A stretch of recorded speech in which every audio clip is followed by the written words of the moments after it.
하나님 말씀 보겠습니다. 오늘 이 아침에 하나님께서 우리에게 주시는 말씀은 열왕기하 14장 9절로 14절까지의 말씀입니다. 열왕기하 14장 9절에서 14절 말씀, 우리 다 찾으신 줄 알고 함께 봉독합니다. 이스라엘의 왕 요아스가 유다의 왕 아마샤에게 사람을 보내 이르되 레바논 가시나무가 레바논 백향목에게 전가를 보내어 이르기를 내 딸을 내 아들에게 주어 아내로 삼게 하려 하였더니 레바논 들짐승이 지나가다가 그 가시나무를 짓밟았느니라. 내가 에돔을 쳐서 파하였으므로 마음이 교만하였으니 스스로 영광을 삼아 왕궁에나 내 집으로 돌아가라. 어찌하여 화를 자취하여 너와 유다가 함께 망하고자 하느냐 하나 아마샤가 듣지 아니하므로 이스라엘의 왕 요아스가 올라와서 그와 유다의 왕 아마샤가 유다의 벳세메스에서 대면하였더니 유다가 이스라엘 앞에서 패하여 각기 장막으로 도망한지라. 이스라엘 왕 요아스가 벳세메스에서 아하시아의 손자 요아스의 아들 유다 왕 아마샤를 사로잡고 예루살렘에 이르러 예루살렘 성벽을 에브라임 문에서부터 성 모퉁이 문까지 400규빗을 헐고 또 여호와의 성전과 왕궁 곳간에 있는 금과 은과 모든 기명을 탈취하고 또 사람을 볼모로 잡고서 사마리아로 돌아갔더라. 아멘. 오늘 날마다 성경 열왕기하 14장을 살펴보는 시간입니다. 이 열왕기하 14장에서는 이 25세 유다왕이 되었던 이 아마샤의 그 통치 기록이 나타나 있습니다. 특별히 그는 29년 동안 통치를 했는데 대체적으로 선한 왕이었어요. 그렇지만 아주 그 이스라엘 백성들 가운데서 산당을 제하는 일들은 하지 않아서 여전히 이방 신들에게 그 이스라엘 백성들이 그렇게 제사를 지낼 수 있는 그러한 여지를 남겨놓았습니다. 뭔가 완벽한 하나님의 그 뜻 가운데 있진 않지만 대체적으로 어느 정도 선한 왕이었다고 볼 수가 있는 것이죠. 그렇게 볼 수 있는 것은 이 사람이 정말 하나님의 말씀을 그래도 선한 왕으로서 지키고자 하는 그러한 것은 어디서 확인할 수 있냐면 그가 그의 아버지를 죽였던 그 신하들을 죽이는 장면에서 살펴볼 수가 있습니다.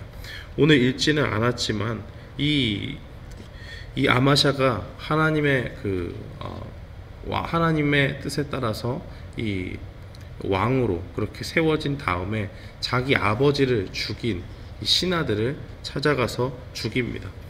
그런데 보통 그렇게 할 때는 우리나라 같은 경우는 뭐 삼족을 멸한다고 하죠. 그러니까 어떤 반역의 무리가 있으면 그 신하뿐만이 아니고 가족과 친지와 모든 관련된 그 혈족들 다 잡아서 죽이는 그러한 일들을 했는데 그러한 것들이 뭐 이스라엘의 가운데서도 공공연하게 그렇게 반역의 무리들에게 그렇게 행해졌던 일입니다.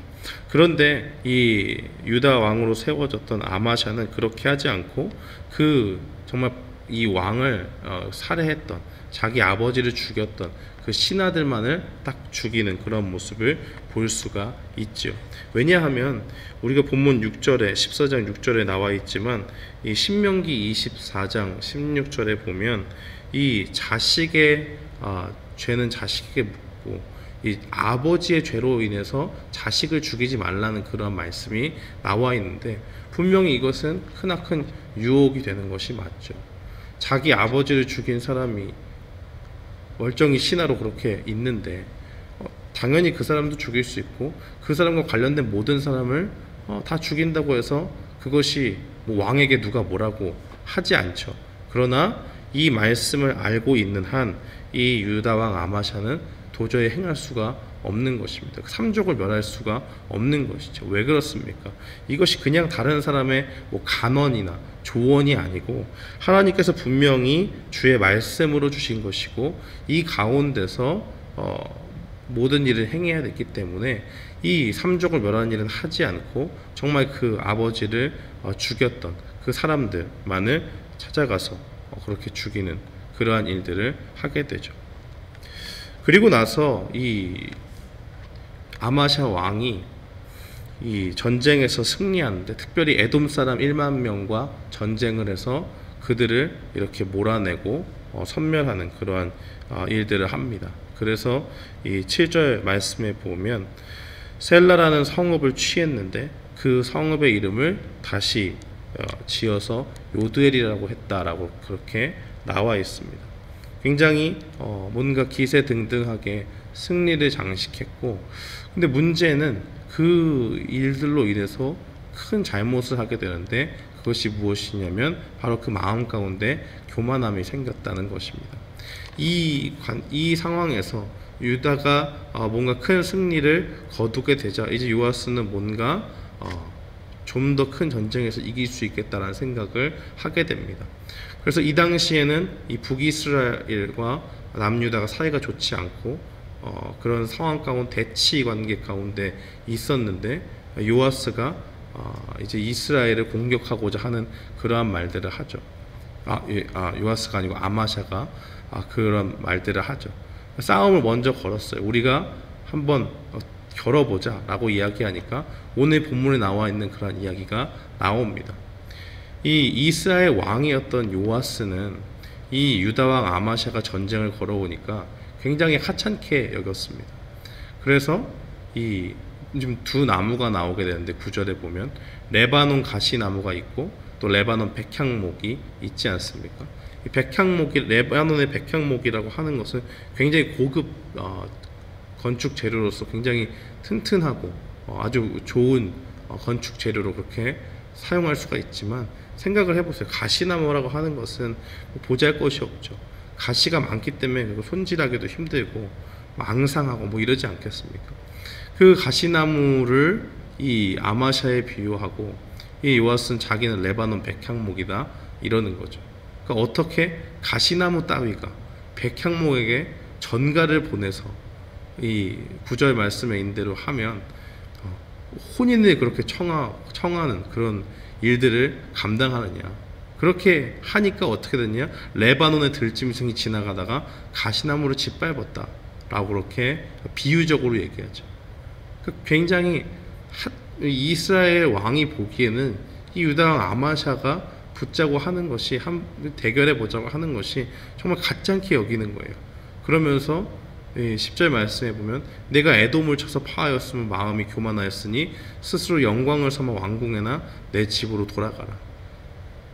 우리랑 비교할 수 없는 에돔 정도 이겼으니까 그냥 네 집에 가서 평안히 거하면 되는 거지, 쓸데없이 우리한테 이 이스라엘에게 유다 따위가 전쟁을 걸어서 이길 승산이 없으니까 그냥 집에 그냥 있어라 라고, 전쟁하지 말고 덤빌 생각도 하지 말아라, 그렇게 조롱을 하는 것이죠.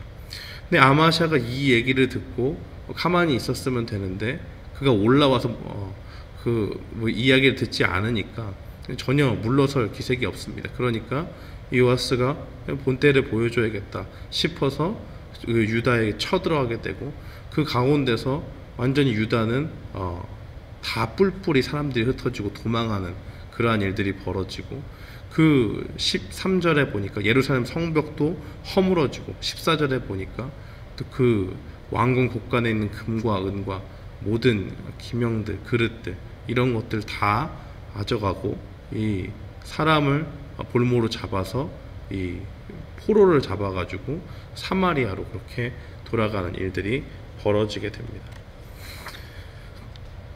그러니까 뭔가 이 아마샤가 에돔과의 그 전쟁에서 승리에 도취한 상태로 이 정확한 뭔가 사실관계를 파악하지 않고, 더 중요한 것은 이 가운데 뭔가 본문 가운데서 하나님의 사람에게 물었다든지, 우리가 이것을 정말 이 전쟁을 진행해야 될까라는 것에 대해서 어떠한 물음도 하나님 앞에 묻지 않는 것을 보게 됩니다.